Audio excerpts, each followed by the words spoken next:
செங்கல்பட்டு மாவட்டம் சித்தாமூர் ஊராட்சி ஒன்றியத்திற்கு உட்பட்ட கீழ்மேல்மருவத்தூர், சோத்துப்பாக்கம், புங்குணம், பெரியகயப்பாக்கம், இந்தளூர் ஆகிய ஊராட்சிகளில் நம்ம ஊரில் நம்ம எம்எல்ஏ நிகழ்ச்சி நடைபெற்றது. இந்நிகழ்ச்சியில் விடுதலை சிறுத்தைகள் கட்சியின் செய்யூர் தொகுதி சட்டமன்ற உறுப்பினர் பனையூர் மு. பாபு கலந்து கொண்டு பொதுமக்களிடம் இருந்து பட்டா பெயர் மாற்றம், முதியோர் உதவித்தொகை, மகளிர் உரிமைத் தொகை, ஊனமுற்றோர் உதவித்தொகை உள்ளிட்ட மனுக்கள் பெற்றுக் கொண்டார்.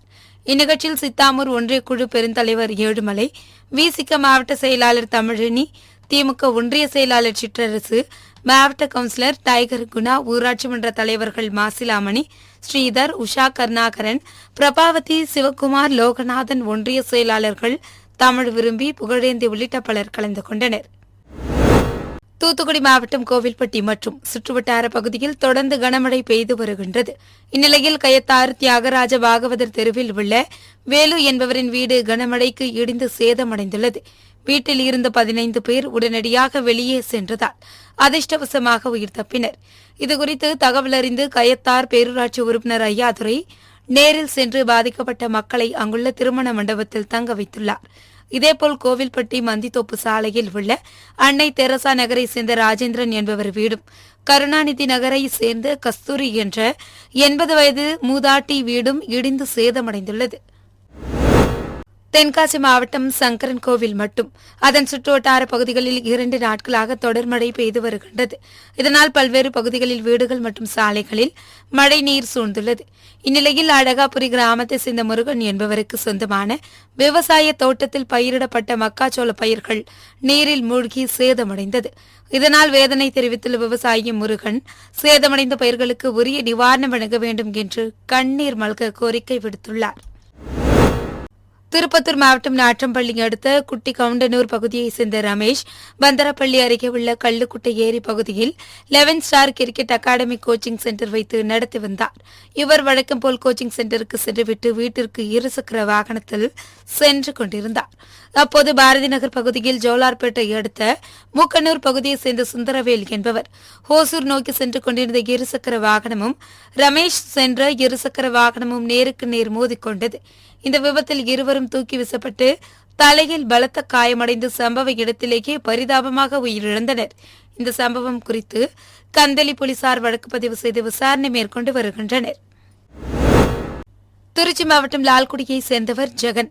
இவர் மலைக்கோட்டை தாயுமானவர் சுவாமி கோவிலில் தூய்மை பணியாளராக பணியாற்றி வந்தார். இந்நிலையில் அதிகாலை கோவில் ஊழியர்கள் மற்றும் அர்ச்சகர்கள் கோவிலுக்கு சென்றபோது அலுவலகத்தின் ஜெகன் தூக்கில் தொங்கியதைக் கண்டு அதிர்ச்சி அடைந்தனர். இதுகுறித்து தகவல் அறிந்து சம்பவ இடத்திற்கு சென்ற கோட்டை காவல் நிலைய போலீசார் அவரது உடலை கைப்பற்றி பிரேத பரிசோதனைக்காக திருச்சி அரசு மருத்துவமனைக்கு அனுப்பி வைத்தனர். மேலும் இச்சம்பவம் குறித்து வழக்கு பதிவு செய்து ஜெகனின் தற்கொலைக்கான காரணம் குறித்து விசாரணை மேற்கொண்டு வருகின்றனர். தூத்துக்குடி மாவட்டத்தில் கடந்த 2 நாட்களாக பெய்து வரும் கனமழை காரணமாக வீடுகளில் வெள்ள நீர் சூழ்ந்துள்ளது.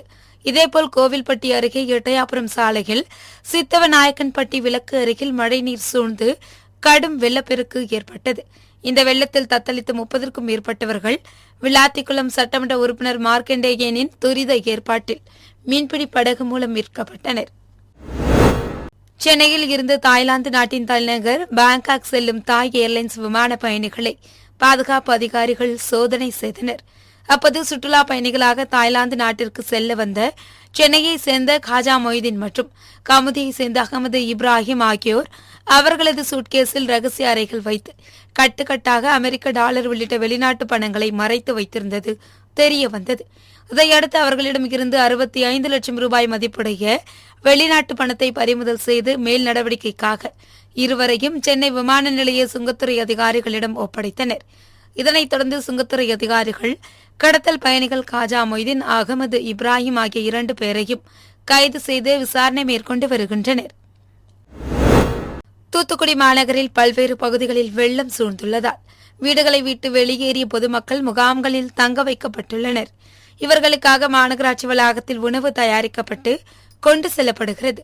அவ்வாறு மாநகராட்சி சார்பில் கொண்டு செல்லப்படும் உணவு மாநகர பகுதிகளில் குப்பை அள்ளப்படும் வண்டிகளில் ஏற்றி செல்லப்பட்டதால் பொதுமக்கள் மத்தியில் முகசுடிப்பை ஏற்படுத்தியுள்ளது.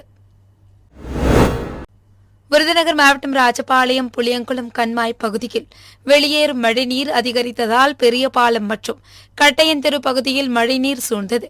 இதனையடுத்து வட்டாட்சியர் ராமச்சந்திரன் தலைமையிலான வருவாய்த்துறையினர் ஜேசிபி இயந்திர உதவியுடன் தண்ணீரை வெளியேற்றினர். இந்நிலையில் ராஜபாளையம் நீதிமன்றம் அருகே செயல்படும் தனியார் ஆண்கள் உயர்நிலைப் பள்ளியில் மழைநீர் சூழ்ந்துள்ளதால் இன்று பள்ளிக்கு விடுமுறை அளிக்கப்பட்டுள்ளது. மேலும் 10ஆம் வகுப்பு 11ஆம் வகுப்பு 12ஆம் வகுப்பு மாணவர்களுக்கு மட்டும் சிறப்பு வகுப்பு நடத்துவதாகவும் அறிவித்துள்ளது. தொடர்ந்து கண்மாயில் இருந்து நீர்வரத்து அதிகரிப்பதால் பள்ளி வளாகம் நீரில் மூழ்கியுள்ளதால் வருவாய்த்துறையினர் உடனடியாக அருகே உள்ள ஓடைகளை தூர்வாரி தண்ணீர் தேங்காமல் நடவடிக்கை எடுக்க வேண்டும் என சமூக ஆர்வலர்கள் கோரிக்கை விடுத்துள்ளனர். தூத்துக்குடி, நெல்லை, கன்னியாகுமரி மற்றும் தென்காசி ஆகிய மாவட்டங்களில் பெய்து வரும் கனமழையின் காரணமாக குடியிருப்பு பகுதிகளில் வெள்ள நீர் சூழ்ந்து மக்களின் இயல்பு வாழ்க்கை பாதிக்கப்பட்டுள்ளது. இந்நிலையில் தமிழக அரசு வெள்ள பாதிப்புகளை சீர் செய்ய போர்க்கால அடிப்படை நடவடிக்கை மேற்கொண்டு வருகின்றது. அதன் ஒரு பகுதியாக வெள்ள பாதிப்புகளை சீர் செய்வதற்காக சிவகங்கை மாவட்டம் காரைக்குடி, தேவக்கோட்டை உள்ளிட்ட நகராட்சிகளில் இருந்து சிறப்பு அலுவலர், சுகாதார ஆய்வாளர்கள் தலைமையில் சுமார் 60க்கும் மேற்பட்ட துப்புரவு பணியாளர்கள் நெல்லை, தூத்துக்குடி உட்பட 4 மாவட்டங்களுக்கும் அனுப்பி வைக்கப்பட்டனர். நாகை மாவட்டம் நாகூர் தர்காவின் 467ஆம் ஆண்டு கந்தூரி விழா கடந்த 14ஆம் தேதி கொடியேற்றத்துடன் கோலாகலமாக துவங்கியது.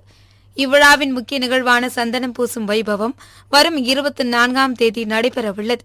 இதனையொட்டி தமிழக அரசு 45 கிலோ விலையில்லா சந்தனக்கட்டை வழங்கியதைத் தொடர்ந்து நாகூர் ஆண்டவர் தர்காவில் சந்தனம் அரைக்கும் பணி துவங்கியது. இப்பணியில் 40 நாட்கள் விரதம் இருக்கும் ஆண்டவரின் ஊழியர்கள் 11 பேர் சந்தனக்கட்டைகளில் சுத்தமான பன்னீரை ஊற்றி அதனை இழைக்கும் பணியில் தீவிரமாக ஈடுபட்டு வருகின்றனர். மேலும் இவ்வாண்டு தமிழக அரசு சார்பில் நாகூர் ஆண்டவர் கந்தூரி விழாவிற்கு விலையில்லா சந்தனக்கட்டைகளை வழங்கிய முதல்வருக்கு தர்கா பரம்பரை ஆதினஸ்தர்கள் நன்றி தெரிவித்துக் கொண்டனர். முன்னாள் முதலமைச்சர் கலைஞரின் நூற்றாண்டு விழாவையொட்டி செங்கல்பட்டு மாவட்டம் சித்தாமூர் ஒன்றியத்தில் நம்ம ஊரில் நம்ம எம்எல்ஏ என்ற நிகழ்ச்சி நடைபெற்றது. இந்நிகழ்ச்சியில் விடுதலை சிறுத்தைகள் கட்சியின் செய்யூர் சட்டமன்ற உறுப்பினர் பனையூர் மு. பாபு கலந்து கொண்டு பொதுமக்களிடம் இருந்து வீட்டுமனை பட்டா மாறுதல், பட்டா குறித்த திருத்தங்கள், புதிய வீடுகள் கட்டுதல், முதியோர் உதவித்தொகை என 5000க்கும் மேற்பட்ட மனுக்களை பெற்றுக் கொண்டார். இந்நிகழ்ச்சியில் சித்தாமூர் ஒன்றியக்குழு பெருந்தலைவர் ஏழுமலை, கோட்டாட்சியர் தியாகராஜன், வட்டாட்சியர் சரவணன், வட்டார வளர்ச்சி அலுவலர் வெங்கடேசன், ஒன்றிய செயலாளர் சிற்றரசு, ஊராட்சி மன்ற தலைவர்களின் கூட்டமைப்பு தலைவர் நிர்மல்குமார், ஒன்றிய கவுன்சிலர் நாகப்பன், மாவட்ட கவுன்சிலர் டைகர் குணா, பொலம்பாக்கம் முதல்நிலை ஊராட்சி மன்ற தலைவர் சிவக்குமார், சித்தாமூர் ஊராட்சி மன்ற தலைவர் குமுதா, மதுரை பெருகருணை ஊராட்சி மன்ற தலைவர் மஞ்சுளா கதிர்வேல், பேரம்பாக்கம் ஊராட்சி மன்ற தலைவர் இந்துமதி சங்கர், விசிக ஒன்றிய செயலாளர்கள் தமிழ் விரும்பி, புகழேந்தி உள்ளிட்ட பலர் கலந்து கொண்டனர். தூத்துக்குடி அருகே உள்ள மாப்பிள்ளையூரணி ஊராட்சிக்கு உட்பட்ட ஜே நகர் பகுதியைச் சேர்ந்த முருகேசன் மனநலம் பாதிக்கப்பட்டவர். இந்நிலையில் அப்பகுதியில் மழையின் காரணமாக தண்ணீர் அதிகளவு தேங்கியிருந்த நிலையில் வீட்டில் இருந்து வெளியே வந்த முருகேசன் கால் தடுமாறி விழுந்து தண்ணீரில் மூழ்கி உயிரிழந்துள்ளார். அப்போது அவ்வழியாக சென்ற சிலர் இளைஞர்கள் தண்ணீரில் மிதந்த இவரது சடலத்தைக் கண்டு அதிர்ச்சி அடைந்து உடனடியாக தாலாமுத்து நகர் போலீசாருக்கு தகவல் அளித்தனர். அதன் பேரில் சம்பவ இடத்துக்கு சென்ற போலீசார் அவரது உடலை கைப்பற்றி பிரேத பரிசோதனைக்காக மருத்துவமனைக்கு அனுப்பி வைத்து விசாரணை மேற்கொண்டு வருகின்றனர். திருப்பூர் மாவட்டம் உடுமலை அருகே வடபூதனம் பகுதியைச் சேர்ந்த மலையாத்தாள் தனது 2வது மகன் திருமூர்த்தியுடன் வசித்து வந்தார். இந்நிலையில் மனைவியை பிரிந்து வாழும் திருமூர்த்தி தனது தாய் மலையாத்தாளிடம் உணவு கேட்டுள்ளார். அப்போது உணவு எடுத்து வர தாமதமானதால் மதுபோதையில் இருந்த திருமூர்த்தி கோபமடைந்து அருகில் இருந்த கடப்பாறையால் மலையாத்தாளை தாக்கியுள்ளார். இதில் தலையில் காயமடைந்து ரத்த வெள்ளத்தில் விழுந்த மலையாத்தாளை மீட்டு உடுமலை அரசு மருத்துவமனையில் சேர்த்த நிலையில் மலையாத்தாள் சிகிச்சை பலனின்றி உயிரிழந்தார். இதனிடையே தலைமறைவான திருமூர்த்தி கிராம நிர்வாக அலுவலரிடம் சரணடைந்த நிலையில் அவரை கைது செய்த உடுமலை போலீசார் நீதிபதி முன்பு ஆஜர்படுத்தி சிறையில் அடைத்தனர். சென்னை கொளத்தூர் ஐயப்பன் நகர் பகுதியில் வசிக்கும் மீரான் என்பவர் கொளத்தூர் 200 அடி சாலையில் பழைய கார் வாங்கி விற்கும் தொழில் செய்து வருகிறார். இந்நிலையில் இவர் வழக்கம் போல் தனது நிறுவனத்தை திறக்க வரும்போது கார் கண்ணாடிகள் உடைக்கப்பட்டு இருந்ததைக் கண்டு அதிர்ச்சி அடைந்து ராஜமங்கலம் காவல் நிலையத்தில் புகார் அளித்தார்.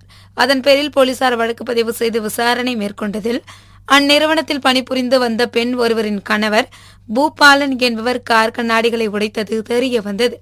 இதனை அடுத்து அவரை பிடித்து விசாரணை செய்தபோது இவரது மனைவிக்கும் நிறுவனத்தின் உரிமையாளர் மீரான் என்பவருக்கும் பழக்கம் ஏற்பட்டுள்ளதாக கூறி கார் கண்ணாடிகளை உடைத்தது தெரிய வந்ததை அடுத்து அவரை கைது செய்தனர். தேனி மாவட்டத்தில் பெய்து வரும் கனமழை காரணமாக அனைத்து ஆறுகளிலும் வெள்ளப்பெருக்கு ஏற்பட்டுள்ளது. இதனிடையே தொடர் மழை காரணமாக வருசநாடு அருகே உள்ள கீழப்பூசனூத்து கிராமத்தில் வீட்டுச்சுவர் இடிந்து விழுந்தது. இந்த விபத்தில் வீட்டில் இருந்த கூலி தொழிலாளி வினோத்குமார், அவருடைய 7 மாத கர்ப்பிணி மனைவி பாண்டி மீனா மற்றும் 4 வயது மகள் ஆகிய 3 பேரும் காயமடைந்தனர். இதையடுத்து காயமடைந்த 3 பேரையும் அக்கம் பக்கத்தினர் மீட்டு ஆம்புலன்ஸ் மூலம் தேனி அரசு மருத்துவக் கல்லூரி மருத்துவமனைக்கு சிகிச்சைக்காக அனுப்பி வைத்தனர். இந்த சம்பவம் குறித்து வருசநாடு போலீசார் மற்றும் வருவாய்த்துறை அதிகாரிகள் வழக்கு பதிவு செய்து விசாரணை மேற்கொண்டு வருகின்றனர். கிறிஸ்துமஸ் பண்டிகையை முன்னிட்டு சென்னை வியாசர்பாடியில் அனைத்து கிறிஸ்தவ சபைகள் கூட்டமைப்பு சார்பில் கிறிஸ்துமஸ் ஊர்வலம் நடைபெற்றது. அகில இந்திய கிறிஸ்தவ சபைகள் கூட்டமைப்பின் தலைவர் மோகன்தாஸ் தலைமையில் மூலக்கொத்தளத்தில் இருந்து தொடங்கிய இந்த ஊர்வலம் முக்கிய சாலைகள் வழியாக சென்று முல்லை நகரில் முடிவடைந்தது.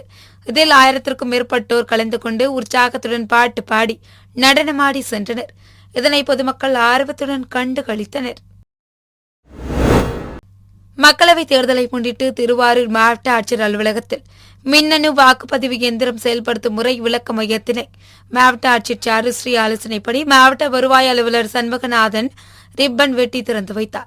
இதில் வாக்காளர்கள் வாக்கு செலுத்திய பின்னர் மின்னணு வாக்குப்பதிவு இயந்திரம் செயல்படும் முறைகளையும், வாக்குப்பதிவு நடைபெறும் போது விவிபேட் மூலம் வாக்களிக்கும் சின்னம் பிரிண்ட் ஆகும் முறைகளையும் செய்முறை விளக்கம் அளிக்கப்பட்டது. மேலும் வாக்காளர்கள் 1950 என்ற இலவச தொடர்பு எண்ணில் வாக்காளர் பட்டியலில் பெயர் உள்ளதா, வாக்குச்சாவடி மையங்கள் பற்றிய விவரங்கள் மற்றும் வாக்காளர் குறைகளை பதிவு செய்யவும் தொடர்பு கொள்ளலாம் என தெரிவிக்கப்பட்டது.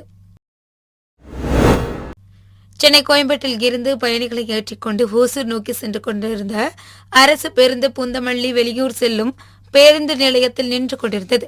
அப்போது தாயுடன் வந்த இளைஞர் ஒருவர் வேலப்பஞ்சாவடியில் பேருந்தை நிறுத்துவதற்கு கை காட்டிய போது நிற்காமல் சென்றது குறித்து கேட்டபோது அந்த இடத்தில் பேருந்தை நிறுத்தக்கூடாது என ஓட்டுநர் செந்தில்நாதன் கூறியுள்ளார்.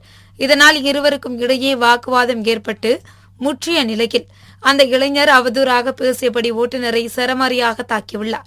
இதனையடுத்து பேருந்தில் இருந்த பயணிகளும் நடத்துனரும் அந்த இளைஞரை மடக்கி பிடித்து பூந்தமல்லி காவல் நிலையத்திற்கு கொண்டு சென்று ஒப்படைத்தனர். மேலும் அரசு பேருந்து காவல் நிலையத்தில் நிறுத்தி வைக்கப்பட்டதால் பேருந்தில் வந்த பயணிகள் வேறு பேருந்தில் அனுப்பி வைக்கப்பட்டனர். தமிழ்நாடு வருவாய்த்துறை அலுவலர் சங்க வைர விழா ஆண்டை முன்னிட்டு அரியலூர் செந்துறை சாலையில் உள்ள கோவை கிருஷ்ணா கூட்டரங்கில் தமிழ்நாடு வருவாய்த்துறை அலுவலர் சங்க மாவட்ட மாநாடு நடைபெற்றது. மாவட்ட தலைநகர் பாக்கியம் விக்டோரியா தலைமையில் நடைபெற்ற மாநாட்டில் சென்னையில் நடைபெறவுள்ள மாநில மாநாடு சம்பந்தமாக ஆலோசிக்கப்பட்டது. மேலும் வருவாய்த்துறை அலுவலர்களுக்கு மேம்படுத்தப்பட்ட ஊதியம் வழங்கிட வேண்டும், வருவாய்த்துறையில் காலியாக உள்ள பணியிடங்களை நிரப்ப வேண்டும், வருவாய்த்துறை ஊழியர்களின் உயிர்களுக்கு பாதுகாப்பு சட்டம் கொண்டுவர வேண்டும் உள்ளிட்ட பல்வேறு தீர்மானங்கள் நிறைவேற்றப்பட்டது. கடலூர் மாவட்டம் விருதாச்சலம் அடுத்த பழகிப்பட்டினம் கிராமத்தின் எல்லைக்கு உட்பட்ட ரெட்டியார்பாளையம் பகுதியைச் சேர்ந்தவர் உதயகுமார். மதுபோதையில் இருந்த இவர் கிராமத்தின் அருகே உள்ள விவசாய நிலத்தில் அமைக்கப்பட்டிருந்த உயர்மின் கோபுரத்தின் மீது ஏறி தற்கொலை மிரட்டல் விடுத்துள்ளார். இதுகுறித்து அப்பகுதி மக்கள் அளித்த தகவலின் பேரில் சம்பவ இடத்திற்கு சென்ற போலீசார் அவரிடம் பேச்சுவார்த்தை நடத்தினர். அப்போது அவர் கோபுரத்தின் மேலே ஏறி சென்றபோது மின்சாரம் செல்லும் கம்பியில் கைப்பட்டு மின்சாரம் தாக்கி 20 அடி உயரத்தில் இருந்து தூக்கி வீசப்பட்டு கீழே விழுந்தார். அதன் பின் உடல் கருகிய நிலையில் இருந்த அவரை மீட்டு விருதாச்சலம் அரசு மருத்துவமனைக்கு கொண்டு வந்து முதலுதவி சிகிச்சை அளிக்கப்பட்டு பின்னர் மேல் சிகிச்சைக்காக கடலூர் கொண்டு சென்றனர். மதுபோதையில் உயர்மின் கோபுரத்தில் ஏறி அலப்பறையில் ஈடுபட்ட இளைஞரால் அப்பகுதியில் பரபரப்பு ஏற்பட்டது. ஒன்றிய அரசை கண்டித்து சேவா தள காங்கிரஸ் பிரிவின் சார்பில் சேலம் மாவட்டம் தாதகாப்பட்டி பகுதியில் கண்டன ஆர்ப்பாட்டம் நடைபெற்றது. சேவாதள காங்கிரஸ் பிரிவு மாநில தலைவர் குங்ஃபு விஜயன் தலைமையில் நடைபெற்ற இந்த ஆர்ப்பாட்டத்தில் 100க்கும் மேற்பட்டோர் கலந்து கொண்டு ஒன்றிய அரசை கண்டித்து கண்டன முழக்கங்களை எழுப்பினர். இதனைத் தொடர்ந்து செய்தியாளர்களை சந்தித்த காங்கிரஸ் பிரிவு மாநில தலைவர் குங்ஃபு விஜயன், பாஜக ஆட்சி செய்த 10 ஆண்டு காலத்தில் இஸ்லாமிய மக்களுக்கும் தலித் மக்களுக்கும் பாதுகாப்பற்ற சூழல் உள்ளதாகவும் வேலையில்லா திண்டாட்டம் தொடர்கிறது என்றும் குற்றம் சாட்டினார். மேலும் இஸ்லாமிய மக்களுக்கு அரசின் சார்பில் கொடுக்கக்கூடிய சலுகைகளை கூட நிறுத்தக்கூடிய அளவில் செயல்பட்டு வருவதாகவும் அவர் கூறினார். பிஜேபி பாராளுமன்றத்தில் அங்க இருக்க எம்பிகளுக்கு ஒரு பாதுகாப்பு கிடையாது. அதே தொடர்ச்சியாக நீங்க பாத்தீங்க அப்படின்னு சொன்னா பாராளுமன்றத்தில் ஏற்கனவே கேள்விகளை எழுப்பிய எங்கள் அன்பு தலைவர் திரு ராகுல் காந்தி அவர்களை பதவி நீக்கம் செய்தார்கள். அவர் உண்மையதான் சொன்னார். 20,000 கோடி எப்படி அதானிக்கு வந்தது, யார் அதை ஸ்பான்சர் பண்ணான்னு கேட்டார். அதுக்கு இன்னைக்கு ஸ்டாண்டிங் கமிட்டி வைங்கன்னு கேட்டார். அதுக்கோசம் அவரை என்ன பண்ணாங்க அப்படின்னு சொன்னா எதையோ ஒரு பொய்யான அவர் மேல ஒரு வழக்கை தொடர்ந்து ஏற்கனவே பெண்டிங் இருந்த வழக்கை பிரதமர் மோடி என்றவர் ஒரு பல வருஷத்துக்கு முன்னாடியே 2019 அந்த வழக்கை போட்டாங்க. அதுக்கு தேவையில்லாம உயிரை கொடுத்து அவரை சஸ்பெண்ட் செஞ்சாங்க. அதன் தொடர்ச்சியாக வெஸ்ட் பெங்காலை சார்ந்த மொயா மவுத்ரா என்ற ஒரு பெண் பாராளுமன்ற உறுப்பினரை அவர்களையும் ஒரு பொய்யான ஒரு எத்திக்ஸ் கமிட்டின்னு சொல்லிட்டு ஒரு கமிட்டி அமைச்சு அதனுடைய பரிந்துரையின் பேரி அவங்களுடைய விளக்கங்களையே கேட்காம அவங்கள டிஸ்மிஸ் பண்ணியிருக்கிறாங்க. இதுல என்ன தெரியுது அப்படின்னு சொன்னா டோட்டலி பிஜேபியினுடைய அரசாங்கம் முடிந்து விட்டது என்ற அவங்களுக்கு ஒரு நல்ல விதத்துக்கே அவங்களுக்கு இடம் கிடையாது அப்படின்னு சொன்னா உண்மையை அவங்களை கேட்கிற மாதிரி இல்லை. எந்த விஷயத்துல யாருடைய உண்மையை கண்டறியும் செயல்களுக்கு அவங்கக்கிட்ட இடம் கிடையாது.